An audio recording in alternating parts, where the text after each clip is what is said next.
নমস্কার বন্ধুরা, সরস্বতী কুকিং চ্যানেলে আপনাদের সবার স্বাগত। দেখুন, আজকে আমি এখানে নিয়ে নিয়েছি পাবদা মাছ। তো পাবদা মাছ দিয়ে আমি আজকে পাবদা মাছের একটা রেসিপি তৈরি করব।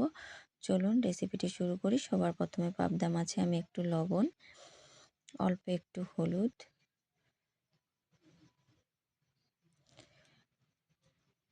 আর অল্প একটু সর্ষের তেল দিয়ে দেব। তো তেলটাকে দিয়ে মাছের গায়ে ভালো করে লবণ, হলুদ আর তেলটাকে মাখিয়ে নেব। আর এরকমভাবে তেল দিলে পাবদা মাছটা কিন্তু ভাজার সময় অনেকটাই চটপট করে ফাটে। তো তেলটা দিলে কিন্তু আর ফাটবে না, আর ফাটলেও একদম কম ফাটবে। তো যাই হোক, এরকমভাবে আমি সমস্ত মাছে লবণ, হলুদ আর তেলটাকে মাখিয়ে নেব। তো দেখুন, আমি সুন্দর করে মাখিয়ে নিয়েছি। এরপর আমি উনানে বসিয়ে দিয়েছি একটা কড়াই। কড়াইটা গরম হয়ে গেছে। কড়ার মধ্যে আমি দিয়ে দেবো সর্ষের তেল।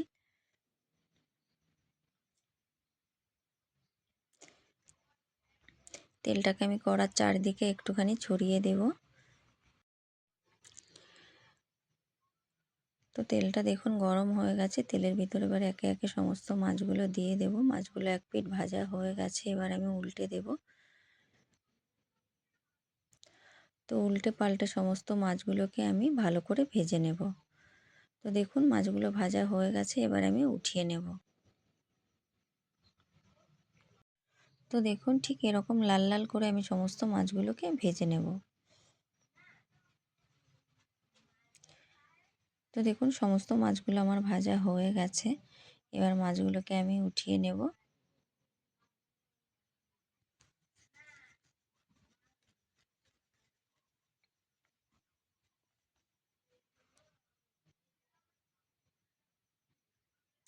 তো সমস্ত মাছগুলোকে আমি উঠিয়ে নিয়েছি। এবার ওই একই মাছ ভাজা তেলের ভিতর আমি দিয়ে দেব কিছুটা জিরে ফোড়ন।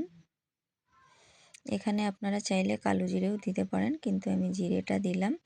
এরপর এখানে একটা টমেটো, কাঁচা পাকা লঙ্কা আর আদা পেস্ট করে রেখে দিয়েছিলাম, তো সেটা আমি দিয়ে দিলাম তেলের ভিতর। তো তেলের ভিতর দিয়ে মশলাটাকে আমি ভালো করে কষিয়ে নেব।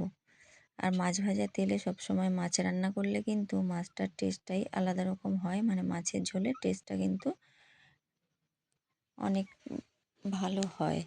তো যাই হোক, আমি মশলাটাকে ভালো করে কষিয়ে নেব।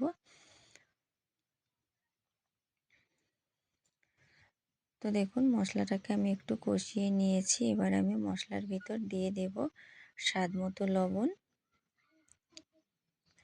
দিয়ে দেব কালারের জন্য একটু হলুদ।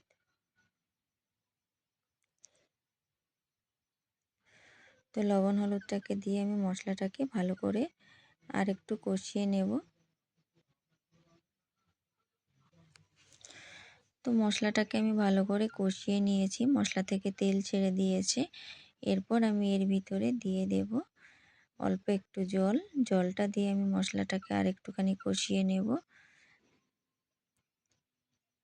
এরকমভাবে মশলাটাকে কষালে কিন্তু মশলা থেকে একদম কাঁচা গন্ধ চলে যাবে, মশলায় আর কোনো রকম কাঁচা গন্ধ থাকবে না। তো যাই হোক, মশলাটাকে ভালো করে কষিয়ে নিয়েছি। এরপর আমি এর ভিতরে দিয়ে দেবো চিনাবাদাম বাটা।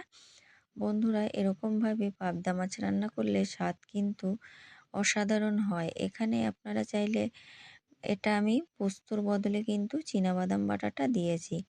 তো এরকমভাবে একবার রান্না করে খেয়ে দেখবেন, স্বাদ কিন্তু অসাধারণ হয়।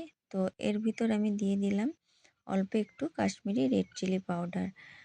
তো রেড চিলি পাউডারটা দিয়ে আমি আরেকটু মশলাটাকে কষিয়ে নেব। আর কাশ্মীরি রেড চিলি পাউডারটা দিলে কিন্তু কালারটা খুব সুন্দর আসে। তো মশলাটাকে দেখুন আমি ভালো করে নেড়ে চেড়ে কষিয়ে নিয়েছি। এরপর আমি মশলার ভিতর দিয়ে দেব পরিমাণ মতন জল। মশলা থেকে তেল ছেড়ে দিয়েছে, আর মশলাটাকে ভালো করে কষালে কিন্তু মাছের ঝোলের স্বাদটা কিন্তু অসাধারণ হবে। তো যাই হোক, মশলাটাকে আমি ভালো করে কষিয়ে নিয়েছি আর দিয়ে দিয়েছি জল। ঝোলটা ফুটে গেছে। এখন ঝোলের ভিতর আমি সমস্ত মাছগুলোকে দিয়ে দেব। তো মাছগুলোকে দিয়ে আমি ভালো করে নেড়ে চেড়ে ঝোলের সাথে মিশিয়ে দেব। আর এরকমভাবে পাবদা মাছ রান্না করলে খেতে কিন্তু অসাধারণ হবে। তো যাই হোক, দেখুন আমার মাছের ঝোলটা কিন্তু একদম হয়ে গেছে। এবার এটাকে আমি নামিয়ে নেব। তো দেখুন, এই যে আমি তৈরি করে নিয়েছি চিনাবাদাম বাটা দিয়ে পাবদা মাছের ঝাল। তো যাই হোক, আপনারা চাইলে এরকমভাবে বাড়িতে একবার তৈরি করে খেয়ে দেখতে পারেন। আর রেসিপি যদি ভালো লাগে তাহলে লাইক, কমেন্ট, শেয়ার করবেন। আর প্লিজ চ্যানেলটিকে সাবস্ক্রাইব করে আমার পাশে থাকবেন। ধন্যবাদ।